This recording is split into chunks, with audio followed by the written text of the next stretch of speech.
Hantu-hantu di Indonesia memiliki berbagai cerita dan asal-usul yang berbeda-beda, seringkali terkait dengan cerita rakyat dan kepercayaan lokal di berbagai daerah. Berikut ini adalah pembahasan mengenai tempat asal dari kemunculan hantu yang terkenal di Indonesia. Kuntilanak, salah satu jenis hantu yang banyak ditemukan di berbagai daerah di Indonesia ini memiliki kisah tersendiri dengan kota Pontianak. Konon, pendirian ibu kota Kalimantan Barat tersebut tak lepas dari hantu yang kerap digambarkan sebagai sosok wanita berambut panjang dan mengerikan ini. Menurut buku asal-usul kota-kota di Indonesia tempo dulu, yang ditulis Zainuddin HM, hantu kuntilanak disebut selalu mengganggu Sultan Syarif Abdurrahman Al-Qadri. Ia adalah sultan pertama kerajaan Pontianak. Alkisah, Sultan Syarif saat menyusuri Sungai Kapuas kerap diganggu kuntilanak. Ia pun melepaskan tembakan meriam untuk mengusir hantu itu sekaligus tempat jatuhnya meriam menandakan lokasi kesultanannya didirikan.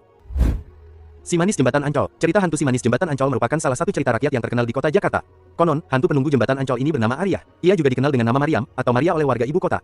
Dahulu, Arya adalah seorang warga pribumi yang kerap mencari kayu di kawasan Ancol. Pada masa sekitar 1860, kawasan Ancol di pesisir Jakarta Utara itu masih banyak terdapat rawa, hutan dan semak belukar. Di tempat ini juga berdiri bangunan villa-villa tempat berwisata bagi orang Belanda. Suatu hari, ketika sedang mencari kayu bakar, Arya didatangi oleh dua preman yang hendak memperkosanya. Arya meninggal akibat sabetan golok dari preman tersebut saat berusaha melepaskan diri. Preman itu kemudian membuang jenazah Arya ke laut. Konon, arwah Arya atau Maria menjadi arwah penasaran. Beberapa orang mengatakan bahwa mereka kerap melihat arwah Arya berdiri di jembatan Ancol. Kisah itu lalu diceritakan secara turun-temurun sampai sekarang. Leak Bali adalah makhluk gaib dalam mitologi Bali yang diyakini sebagai manusia yang mempelajari ilmu hitam atau pangiwa. Menurut kepercayaan masyarakat Bali, Leak bisa berubah wujud menjadi binatang, bola api, atau bahkan sosok menyeramkan seperti wanita dengan lidah panjang dan gigi tajam. Mereka sering muncul di malam hari, terutama di kuburan atau tempat-tempat sepi. Wewe Gombel atau juga disebut Nenek Gombel, adalah sebuah cerita hantu yang populer dalam tradisi Jawa. Ia adalah hantu yang suka menculik anak-anak, tapi tidak melukainya. Konon, anak yang diculik biasanya anak-anak yang ditelantarkan dan diabaikan oleh orang tuanya.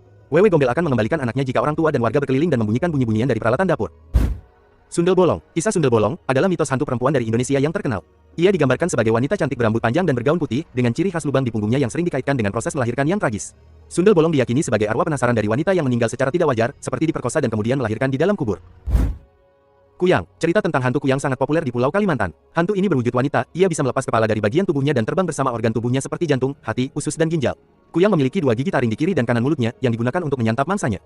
Kuyang biasanya mencari mangsa pada malam hari. Dalam mengelabui korbannya, Kuyang bisa berubah menjadi seekor burung atau kucing. Kuyang biasa mendatangi seorang perempuan yang hamil besar dan memakan janin dalam perutnya.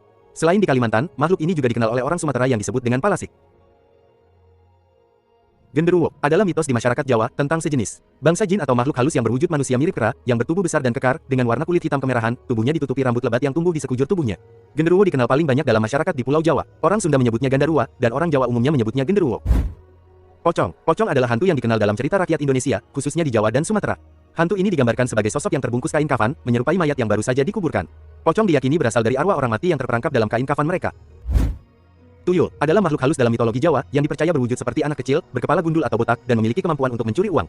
Cerita tentang tuyul sering dikaitkan dengan pesugihan, yaitu praktik mencari kekayaan secara gaib. Orang yang memelihara tuyul biasanya menginginkan kekayaan dengan cara instan tanpa perlu bekerja keras. Namun, ada konsekuensi yang harus ditanggung, seperti tumbal atau musibah yang menimpa keluarga.